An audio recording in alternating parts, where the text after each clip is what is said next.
Hey everyone, in this video we are going to start the unit 3rd of Fine Arts जिसका name है the Bengal school of painting and the modern trends in Indian art. ये दोनों अलग अलग चीज़ हैं। Bengal school of painting अलग है and modern school अलग है। ठीक है, सो ये 2 स्कूल्स हैं जो हमारी यूनिट 3 में कवर अप होने वाले हैं और इनकी स्टार्टिंग हो गई थी मिडल ऑफ 20th सेंचुरी से। ठीक है, तो यहाँ पे हम सबसे पहले पढ़ने जा रहे हैं इस वीडियो में हमारा बंगाल स्कूल ऑफ पेंटिंग के बारे में। सो बंगाल स्कूल ऑफ पेंटिंग है जो हमारा 1950 में स्टार्ट हो गया था। यहाँ पे आर्ट्स वगैरह होने लगी थी। ठीक है, स्पेशली कहाँ पे, यहाँ पे कोलकाता, जो कोलकाता है ना बंगाल में, वहाँ पे। एंड यहाँ पे एक जगह और है शांति निकेतन। ठीक है, वैसे शांति निकेतन शांति निकेतन इसको बोलते हैं। यहाँ पे क्या था, यानी कि मतलब यहाँ पे स्टार्टिंग होने लगी थी बंगाल स्कूल ऑफ आर्ट की। यहाँ पे आर्ट्स वगैरह, आर्ट वर्क्स वगैरह बनने लगे थे as a movement involving exploring new artistic methods. यहाँ पे नए नए वगैरह वगैरह मेथड इन्होंने लोगों ने देखे, जैसे आर्ट्स वगैरह आई। यहाँ पे अलग अलग नई नई टेक्निक्स का लोगों ने एक्सपेरिमेंट करना शुरू किया। मतलब कोई कैसे ड्राइंग करके देख रहा है, कोई कैसे आर्ट वर्क बनवा के देख रहा है, बना के देख रहा है कि हमारी कैसे आर्ट और बेटर होए। ठीक है, उस टाइम की। और ये टाइम वैसा था जिस टाइम पे इंडिया स्ट्रगल कर रहा था हमारे इंडिपेंडेंस के लिए, अपनी आज़ादी को पाने के लिए। ये वो टाइम है। The rise of nationalist sentiment with, इसमें जो था यहाँ पे स्टार्टिंग नेशनलिस्ट सेंटिमेंट की हुई थी स्वदेशी मूवमेंट से। यानी कि जब ये एक स्वदेशी मूवमेंट आया था, इसमें क्या था मूवमेंट में कि ना सभी जो देशवासी हैं हमारे, वो सिर्फ हमारे इंडियन प्रोडक्ट्स को, हमारे देश के प्रोडक्ट्स को यूज़ करेंगे। बाहर के जो है बाकी बाहर की प्रोडक्शन, उनका कोई हमारी चीज़ों से लेना देना नहीं है। लाइक हम इंडिया में यूज़ करें कोई अमेरिका का प्रोडक्ट, कोई जापान का, चाइना का प्रोडक्ट, सो ये चीज़ें नहीं चलेंगी। इंडिया में है, अपने इंडिया में बनाएंगे, प्रोडक्शन करेंगे चीज़ों की, है ना, और उनको यूज़ करेंगे हम। ठीक है, नॉन कॉपरेशन भी चल रहा था हमारा फॉरनर्स के साथ कि हमें इन फॉरनर को, अंग्रेज लोगों को कॉपरेट नहीं करना है किसी भी चीज़ में, इनकी हाँ में हानि रखनी है, अपनी चलानी है हमें। अपने आप को खुद सेल्फ गवर्नेंस चल रहा था। सेल्फ गवर्नेंस कैसे, लाइक हमारी जो गवर्नमेंट है उसको हम अपने आप करेंगे, अपने रूल्स बनाएंगे, अपने रेगुलेशंस बनाएंगे और अपने आप रूल करेंगे हमारी कंट्री को। ठीक है, सभी। और एक ये था, ये यूनिटी ऑफ ऑल इंडियंस, कि सारे इंडियंस जो हैं मिल के रहेंगे, एक दूसरे के होके रहेंगे यूनिटी के साथ, और उनका पूरा डट के सामना करेंगे फॉरनर्स का। ठीक है, ये चीज़ हुई थी। इसके साथ यहाँ पे काफ़ी अलग अलग आर्ट्स भी आगे मतलब हुई थी परफॉर्म। सो इसका ओरिजिन एंड डेवलपमेंट क्या था बंगाल स्कूल ऑफ पेंटिंग का। इसमें ये था कि हम जैसे कि क्लोज आ गए थे जब 19th सेंचुरी के, तो यहाँ पे पेंटिंग जो थी, इंडियन पेंटिंग बहुत ज़्यादा बढ़ने लगी थी। इंडियन मिनिएचर पेंटिंग का एक्सटेंशन होने लगा था यहाँ पे। और जो वो फेल ऑन डिक्लाइन, वो डिक्लाइन हो गया, डिग्रेड हो गया, ख़त्म हो गया, वीक पड़ने लगा। ठीक है, मतलब इतना कम हो गया। कुछ हिस्टोरिकल रीजंस, जैसे यहाँ पे हमारे इतिहास में तो लड़ाइयाँ हुई है ना, जो मतलब लड़ाई वगैरह चल रही थी, पॉलिटिकली और सोशली प्रॉब्लम चल रही थी कंट्री में। तो जो 19th सेंचुरी की और जैसे हम बढ़ते गए ना, तो इंडियन मिनिएचर पेंटिंग एक्सटेंशन थोड़ा कम हो गया।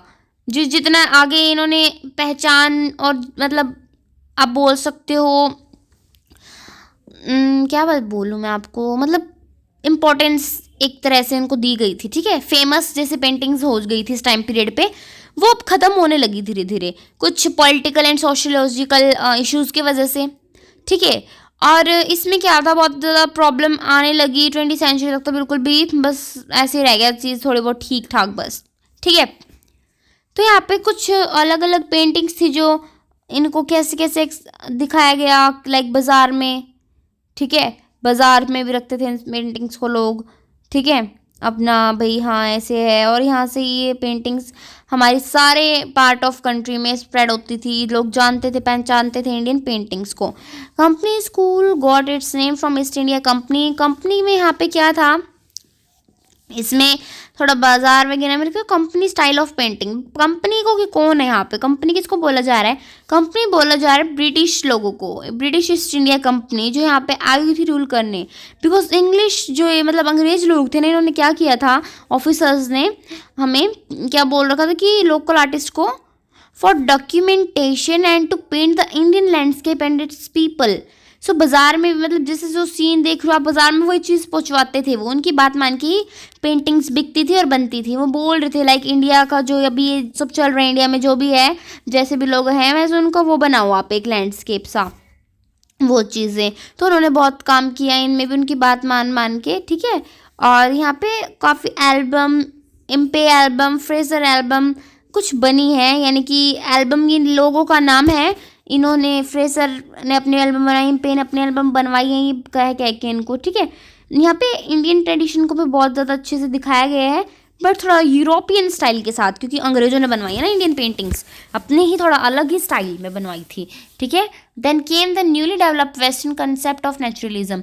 इसके बाद इन्होंने दूसरा कंसेप्ट अपना यूज़ किया हुआ था नेचुरलिज्म का। काफ़ी नेचुरल, काफ़ी अच्छे तरीके से इन्होंने पेंटिंग में दिखाया था, नेचुरल तरीके से हर एक चीज़ को, जैसे एक सिंपल सी चीज़ होती है ना, उस तरीके से हर एक चीज़ को दिखाया था। तो इसके बाद आगे यहाँ पे सबसे पहला स्पॉटर था इसमें स्कूल ऑफ आर्ट में राजा रवि वर्मा। तो यहाँ पे राजा रवि वर्मा थे, और इन्होंने क्या किया था, यूरोपियन स्टाइल को, यहाँ पे ऑयल पेंटिंग बनवाई थी उन्होंने यूरोपियन स्टाइल में। लेकिन वर्क कौन सा था, हिंदू मिथोलॉजी का, यानी कि इंडियन वर्क्स हो रहे थे, बट ब्रिटिश लोगों ने कुछ बनवाए थे। और अगर ये यहाँ पे किंग्स वगैरह भी बनवा रहे थे ना, तो वो भी हमारा इंडियन वर्क्स को बनवा रहे थे, बट थोड़ा सा उसमें यूरोपियन स्टाइल को भी ऐड वो करते हैं, ठीक है, हल्का सा। तो यहाँ पे इसके बाद दिखाया गया है कि इसके बाद बहुत, मतलब क्या हुआ यहाँ पे, नेशनल, यहाँ पे प्रॉब्लम्स आने लगी हमारे नेशन में थोड़ी थोड़ी, ठीक है, जिसकी वजह से क्या हुआ, यहाँ पे Ravi Varma was not accepted by the historians as truly Indian. उन्हें लोगों ने बोला तुम तो हो नहीं भाई सच्चे देशभक्त और इंडियन, क्यों, क्योंकि उन्होंने थोड़ा थोड़ा यूरोपियन स्टाइल यूज़ करवाया अपनी पेंटिंग में, ये चीज़ अच्छी नहीं लगी उन्हें। तो इसके बाद एक अटैम्प्ट हुआ, बनाई गई कुछ पेंटिंग अभिंद्रनाथ टैगोर के द्वारा, नेफ्यू थे जो, कज़न, सॉरी नेफ्यू थे उनके, रविंद्रनाथ टैगोर के, ठीक है। सो उन्होंने क्या किया, अपनी लीडरशिप लाए, एक न्यू स्कूल उन्होंने डेवलप किया यहाँ पे, ठीक है। उसमें नॉस्टैल्जिक एंड रोमांटिक वे से उन्होंने थोड़ा स्टार्ट किए हैं 3D कार्ड्स में, क्योंकि अब यहाँ तो सारे राजा रवि वर्मा से तो परेशान हो चुके हैं, नाराज़ हो चुके हैं, निराश हो चुके हैं। तो यहाँ पे आते हैं ना जो अभिंद्रनाथ टैगोर, वो सोचते चलो कोई बात नहीं, तो होगा जो हो गया, कोई बात नहीं, मैं थोड़ा सिचुएशन को संभालने की कोशिश करता हूँ। रिनीसा, रिनीसा का मतलब होता है रीबोर्न, रीबर्थ और रिक्रिएशन आप बोल सकते हो, ठीक है। रीबर्थ आपने लगा लो, किस चीज़ का दोबारा से उत्पन्न होना, किस चीज़ का, ठीक है, वो चीज़। Also called the revivalist school, इसमें लिखा हुआ ना ये चीज़, सो यहाँ पे इसको ही बोला गया, and rightly so. Bengal school of painting को दोबारा अब लाया गया, यूनिसा, इसका नया पुनर्जन्म हुआ। पुनर्जन्म कैसे हुआ, लाइक एक जगह से तो लोग अनसेटिस्फाइड हो गए, अब इनको सोच रहे हैं कुछ डेवलपमेंट हम इनमें लाते हैं ताकि हमारी पेंटिंग्स आगे बढ़े, ठीक है। तो ये चीज़ सोचते हैं ये, तो आइडिया लगाते हैं यहाँ पे स्कूल की में कि हमें इंडिपेंडेंट इंडिया को दिखाते हैं। छोड़ो, लोगों को नहीं पसंद आ रही यूरोपियन थीम। देखो, एक तो यहाँ पे क्या हो रहा है, एक तो हमारे अंग्रेजों के साथ लड़ाई हो रही है, ऊपर से वो यूरोपियन वर्क यूज़ करवा रहे हैं राजा वर्मा वगैरह, क्यों भाई। यहाँ पे एक तो हमारी उनसे लड़ाई हुई अंग्रेजों से, हमारे साथ वो इतना बुरा कर रहे हैं, तो हम उनकी थीम्स को क्यों यूज़ कर रहे हैं। तो इसलिए वो सोचते हैं कि कोई बात नहीं, हमारे आज़ाद इंडिया को दिखाने की, हमारे इंडिया में क्या क्या हो रहा है उन चीज़ों को दिखाने की हम कोशिश करते हैं। तो रविंद्रनाथ टैगोर आते सबसे पहले, वो करते हैं अपना थोड़ा ड्राइंग वगैरह अपने प्यूपिल्स, यानी उनके जो स्टूडेंट्स वगैरह होते हैं उनके साथ मिलके रीजनरेट करते हैं वो नेशनल स्टाइल ऑफ आर्ट को, पेंटिंग को स्कूल में डालते हैं, वो अपने ही अलग अलग इफेक्ट्स के साथ। Father figure of nationalist and modernism of art in India, India के लिए सारा सिस्टम बनाते हैं अपना वो, ठीक है। Within the coming of British empire in India there was decline in Mughal and Rajput school of painting towards the 19th century. You know क्या हुआ था, जब ब्रिटिश लोग इंडिया में आए थे ना, तो मुगल और राजपूत लोग थे जिनका तो जो राज था ना यहाँ पे वो खत्म हो गया सारा, उनका कोई रोल ही नहीं रहा। फिर ब्रिटिश लोगों ने आके अपना हर जगह पे कब्जा कर लिया था, ठीक है। बहुत सारे एफर्ट्स किए ब्रिटिश लोगों ने, ठीक है, बट वो डेवलप नहीं कर पाए अपनी वेस्टर्न आर्ट को इंडिया की पेंटिंग्स के साथ, लोगों को अच्छा नहीं लगा। तो जब 19th सेंचुरी ख़त्म हो जाती है तभी 20th सेंचुरी ओबियसली शुरू हो जाती है, तो इनकी आर्ट ना जो बिल्कुल ख़त्म होने लगी, जैसे कि राजा रवि वर्मा की आर्ट्स होगी, क्योंकि उन्होंने यूरोपियन स्टाइल को बीच में यूज़ कर लिया था ना, दैट्स वाई।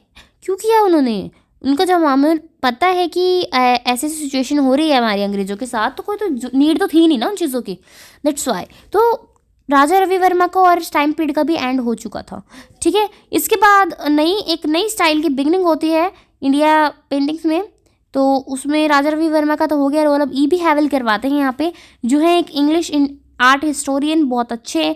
तो वो ट्रेडिशनल इंडियन आर्ट में ज़्यादा वर्क करवाते हैं, उनको कोई यूरोपियन स्टाइल अपना चाहिए नहीं था, ठीक है। इन्होंने principle of Madras school of art में भी काम किया 1884 से 1896 तक। उसके बाद वो ट्रांसफ़र हो गए थे कोलकाता में, ठीक है। वो E.B. हैवल है जो, वो उनकी बात हो रही है यहाँ पे। तो वो कोलकाता में ट्रांसफ़र हो गए थे उसके बाद, और वहाँ पे वो मिलते हैं रविंद्रनाथ टैगोर से, और वो भी उन्हें पता चलता है कि अच्छा तुम भी एक आर्टिस्ट हो इंडियन, हम भी ये हैं, इससे बातें चलती हैं उन दोनों में, ठीक है। तो 10 साल में ही क्या होता है, एक नया स्कूल ऑफ पेंटिंग बन जाता है दोनों के एफर्ट्स लगाने से, ठीक है। कुछ वर्क्स जो ये थे बहुत स्पिरिचुअल थे, और इन्होंने अपोज किया था, अपोजिट रहेगी किसके, इन्होंने किसको अपोज किया था, इस स्टाइल को, ये वेस्टर्न वेस्टर्नलिज्म को इन्होंने नहीं यूज़ किया। इन्होंने सिर्फ स्पिरिचुअल स्टाइल और इंडियन स्टाइल को ही महत्व दिया। इन्होंने नहीं किया वो सब जो हमारा राजा रवि वर्मा करके जा चुके हैं, ठीक है। इन्होंने बिल्कुल इंडियन ट्रेडिशन को दिखाया, इनको कोई यूरोपियन थीम नहीं चाहिए थी, बिल्कुल बेस्ड था इंडियन ट्रेडिशन पे सब कुछ, और ये बंगाल स्कूल ऑफ आर्ट दोबारा से फेमस हो गया। अब राजा रवि वर्मा ने तो देखो आपने क्या किया, राजा रवि वर्मा ने उन्होंने तो एक बार इस स्कूल का एंड कर दिया अच्छे से। उन्होंने तो कोई मतलब ध्यान ही नहीं दिया ना क्या करवा रहा हूँ मैं, मतलब आप क्या कर रहे हो, इंडियन थीम्स को ले रहे हो आप, ठीक है, आप चलो इंडियन थीम्स को ले ही रहे हो, पर उसमें आपको क्या ज़रूरत है हमारा यहाँ पे यूरोपियन स्टाइल को यूज़ करवाने की। जब हमारी अंग्रेज़ों के साथ ही लड़ाई हो रही है तो उनका स्टाइल हमें यूज़ कराना ही क्यों है, ठीक है। तो हमें अपने ट्रेडिशन के साथ भी तो हम कर सकते हैं ना, स्वदेशी काम भी तो चलता ही है। तो ये चीज़ लोगों को बुरी लग रही थी, पर अब हमारा बंगाल स्कूल दोबारा से अपनी फेमस, आप बोल सकते हो, दोबारा हो जाता है, अपनी जगह पे वापस आ जाता है। अब उसका जितना भी नाम खराब हुआ था सब ठीक हो जाता है। तो 1907 में श्री E.B. हैवल और रविंद्रनाथ टैगोर और उनके एक भाई उनके गजेंद्र नाथ टैगोर, ये सब Indian society of oriental arts को यहाँ पे डिस्कवरी करते हैं, ठीक है, ढूंढते हैं, और यहाँ पे वो बहुत ज़्यादा अच्छी अच्छी इंडियन पेंटिंग्स बनाते हैं, और बहुत ज़्यादा प्रोग्रेस ये मिलता है इन आर्टिस्ट को यहाँ से, ठीक है। यहाँ पे 30 ब्रिटिशर्स थे एंड 5 इंडियंस थे इस ऑर्गेनाइजेशन में। डायरेक्टर लॉर्ड किंचर थे इनके, ठीक है, वो किचनर थे इनके वो, ठीक है, यानी कि 30 एंड 5 इंडियंस, 30 ब्रिटिशर्स। अब ब्रिटिशर्स से भी हम इंडियन थीम्स में काम करा रहे हैं, ठीक है। इस सोसाइटी में क्या था, इस सोसाइटी में थे 30 ब्रिटिशर्स एंड 5 इंडियंस, और हमने इनसे काम करवाया हमारी इंडियन ओरिएंटल सोसाइटी में। अब इन्होंने किया हमारी इन पे थीम्स पे वर्क, ठीक है। अब इसके बाद क्या हुआ, 1908 में एक एग्जीबिशन लगता है पेंटिंग्स का बहुत अच्छा, जिसमें ऑर्गेनाइज किसने करवाया था, जिसको श्री रविंद्रनाथ टैगोर ने, नंदलाल बोस ने, के वेंकटप्पा ने, गजेंद्र नाथ टैगोर ने, शैलेंद्र नाथ दे ने, इन सब ने एग्जीबिशन को करवाया था, एग्जिबिट किया था, ठीक है। Percy Brown, John Woodroffe, N C. Mehta and O.C. Ganguly encourage this artist with their appreciation. तो जब आर्टिस्ट थे ना सारे, इन्होंने अपनी आर्ट्स का एग्जीबिशन लगाई, ये सारे आर्टिस्ट हैं जो मैंने रेड पेन से अंडरलाइन किए हैं, ये सब लोग आर्टिस्ट हैं। इनको एग्जीबिशन में इनके लिए इनकी वो हुई थी एप्रिसिएशन, इनकी तारीफ़ की गई। इनको किसने अवार्ड्स दिए, जिनको मैंने येलो से मार्क किए इन लोगों ने, ठीक है। ये एक तरह से येलो वाले जज थे, और वो सारे वो थे जो पार्टिसिपेंट्स थे, वो उनका अवार्ड देते हैं सब जजेस, ठीक है। इसके बाद क्या होता है यहाँ पे, इसमें इन द सेम टाइम, इसी सेम टाइम में, एक मिनट रुकिए, हाँ जी, in the same time lady Herringham came to India. Lady Herringham है जो, वो इंडिया में आए थे, उन्होंने भी बहुत सारी पेंटिंग दिखी है जनता की, जिनको कॉपी किया था नंदलाल बोस ने, आसित कुमार हल्दर ने एंड वेंकटप्पा ने भी बहुत अच्छे से, बहुत ज़्यादा, मतलब इतनी बढ़िया तरीके से उन्होंने कॉपी करके उनको बनाया था ना पेंटिंग ऑफ अजंता को, वो बहुत हैरान हो गई कि वाह इतनी सुंदर बनाते। तो उन्होंने क्या किया, पब्लिश किया एक सेम अपना इंडिया सोसाइटी लंदन, उन्होंने बनाई अपनी इंडिया सोसाइटी लंदन, ठीक है।